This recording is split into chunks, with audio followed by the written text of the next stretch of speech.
So hello student, welcome back again to concept zone.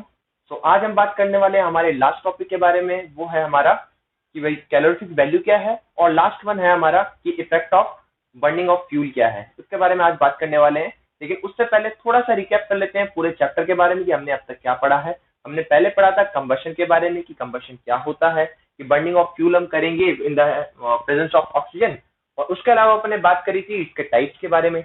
Type क्या था, दो तरीके से हमने क्लासिफाई किए थे, on the behalf of oxygen and on the behalf of rate of combustion. हमने दो तरीके से क्लासिफाई किया था।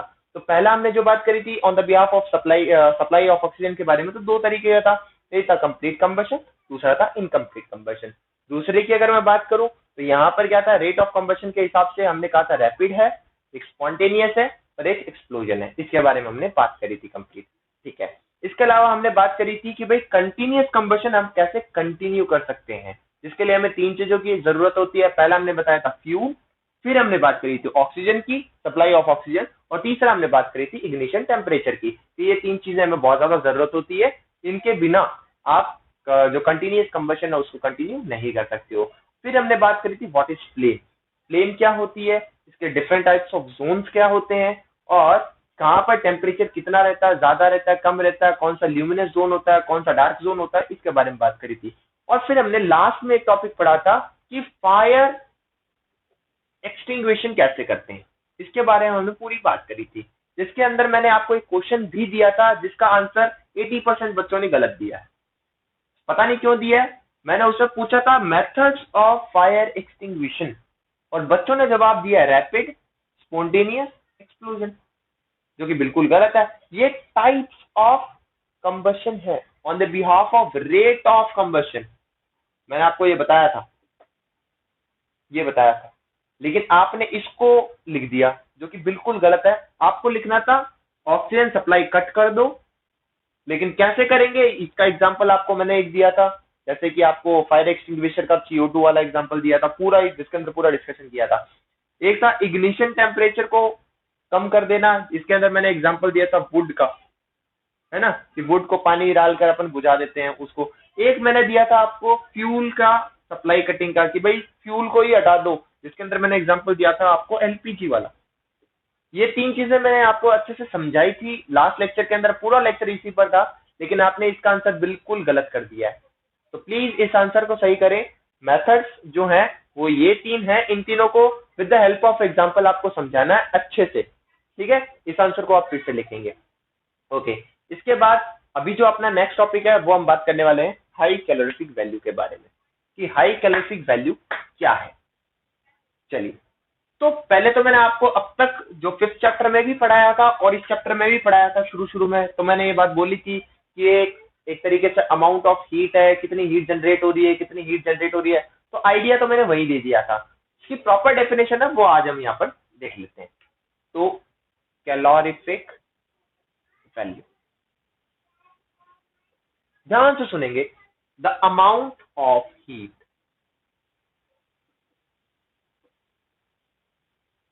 liberated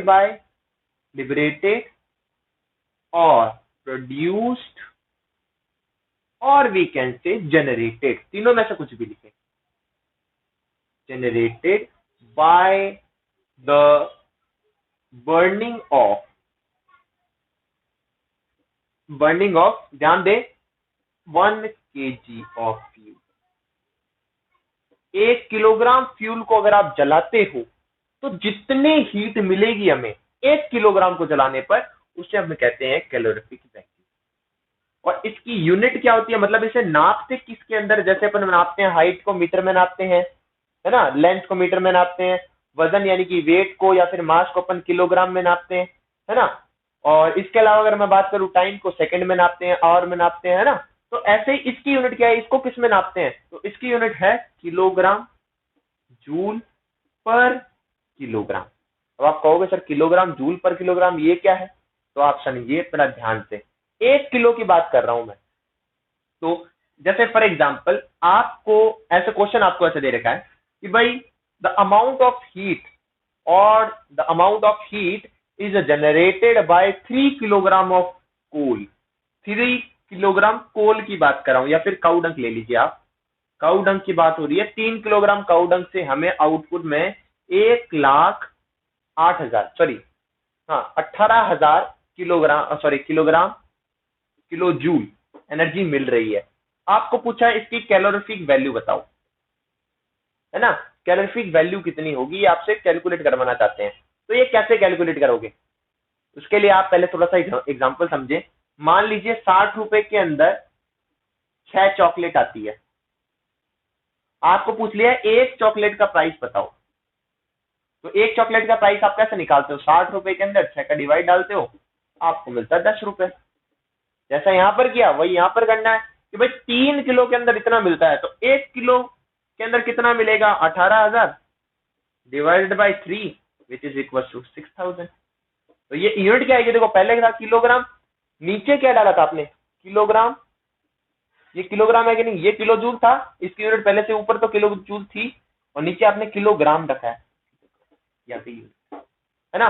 तो ये ऐसे यूनिट कैलकुलेट करते हैं। तो ये यूनिट क्या होगी आपको पता चल गया होगा, आई होप सो। ये टॉपिक बस इतना ही है, लेकिन थोड़ा सा एक्सटेंड करते हैं इसे। यहाँ पर आपको एक टेबल दिख रही होगी, इस टेबल के अंदर आप देखोगे ऊपर ही ऊपर काऊ डंक दिख रहा होगा, है ना। काऊ डंक की वैल्यू आपको 6,000 से लेकर 8,000 किलोग्राम किलो जूल पर किलोग्राम आपको दिख रही होगी।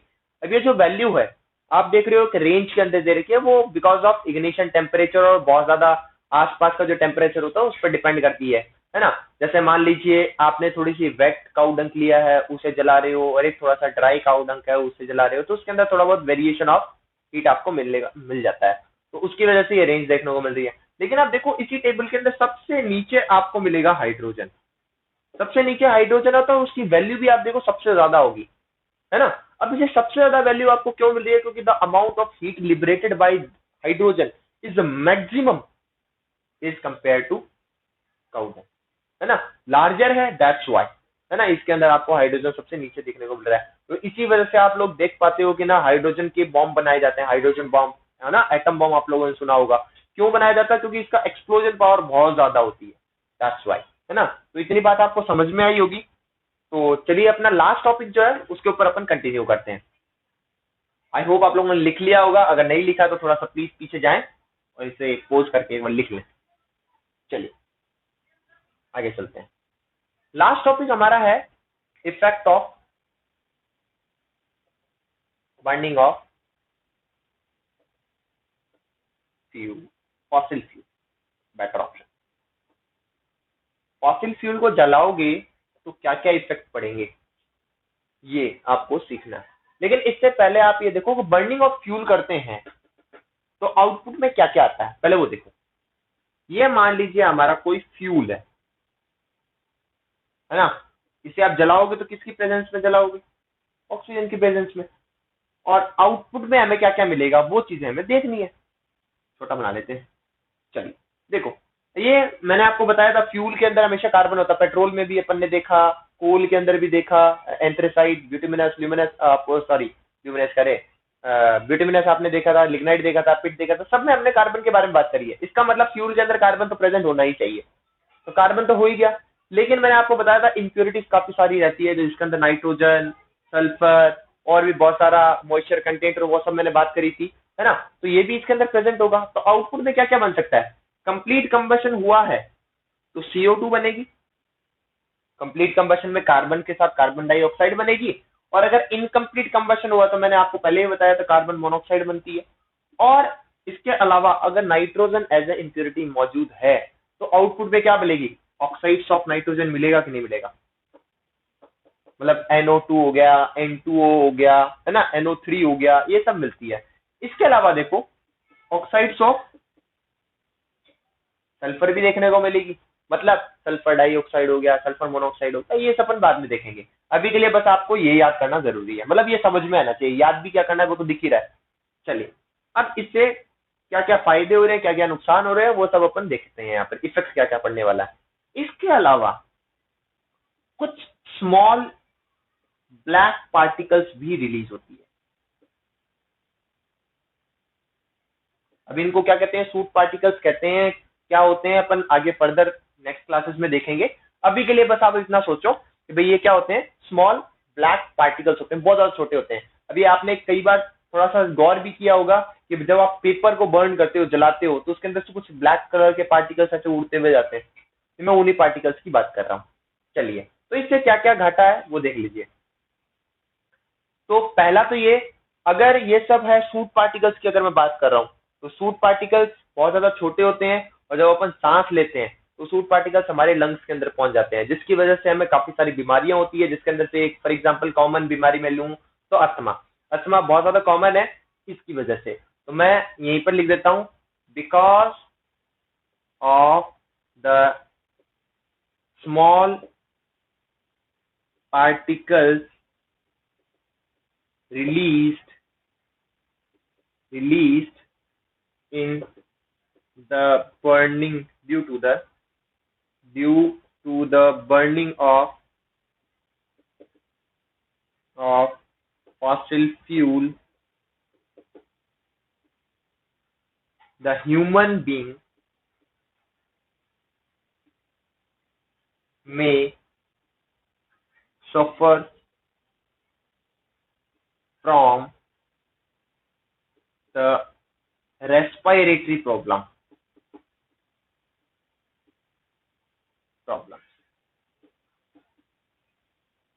है ना। मैंने यहाँ पर रेस्पिरेटरी प्रॉब्लम करके पूरा कॉमन कर दिया है, एग्जाम्पल के तौर पर हम यहाँ पर अस्थमा दे, है ना। आपको ये चीज समझ में आ गई होगी, आप इसको थोड़ा सा नोट कर लीजिए, है ना। मेरा थोड़ी इंक भी खत्म हो गई है। चलिए, और देखिए इसके अलावा और क्या हो सकता है। यहाँ पर क्या होता है, नाइट्रोजन और सल्फर के ऑक्साइड्स की बात कर रहा हूँ, तो ये क्या होते हैं, एसिडिक होते हैं नेचर में। कैसे होते हैं, एसिडिक इन नेचर होते हैं। और ये कहाँ पर घूमेंगे, एनवायरमेंट के अंदर ही घूमेंगे। और अगर ये एनवायरमेंट में मौजूद है तो यहाँ से एक बड़ी प्रॉब्लम आती है, उसे अपन कहते हैं एसिड रेन। क्या कहते हैं, एसिड रेन कहते हैं। अब ये एसिड रेन क्या होती है, कैसे होती है, उसके बारे में थोड़ा सा समझ लेते हैं। चलिए, तो आप लोग प्लीज इस चीज को तो उतार लें, पहले तो ये चीज समझने की जरूरत थी, तो आपको थोड़ा सा समझ में आया होगा और इसको आपने कंप्लीट कर ही लिया है। चलिए, एसिड रेन होती क्या है।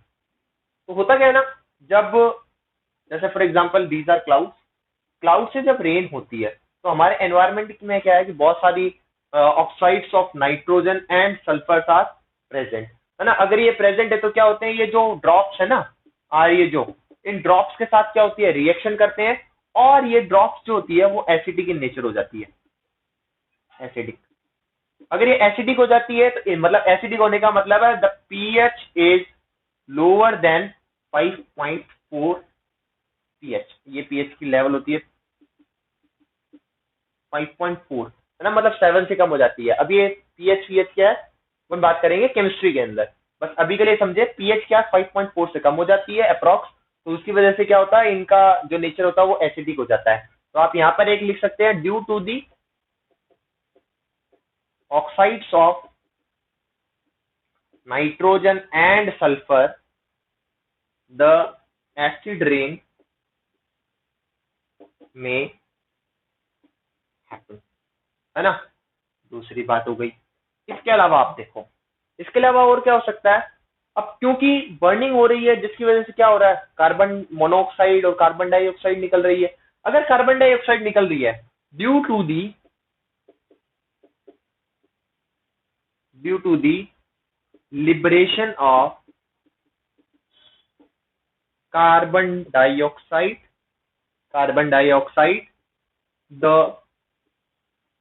एवरेज अर्थ टेम्परेचर में increase, which results in global warming, है ना। तो क्या होगा, इससे ग्लोबल वार्मिंग हो जाती है। ये बात आपको समझ में आ गई। इसके अलावा आप गौर करो, जैसे कार्बन मोनोऑक्साइड भी बता रहा था मैं, CO कार्बन मोनोऑक्साइड, मैं यहीं पे लिख रहा हूँ प्लीज। तो कार्बन मोनोऑक्साइड की वजह से, due to carbon monoxide CO, when we inhale it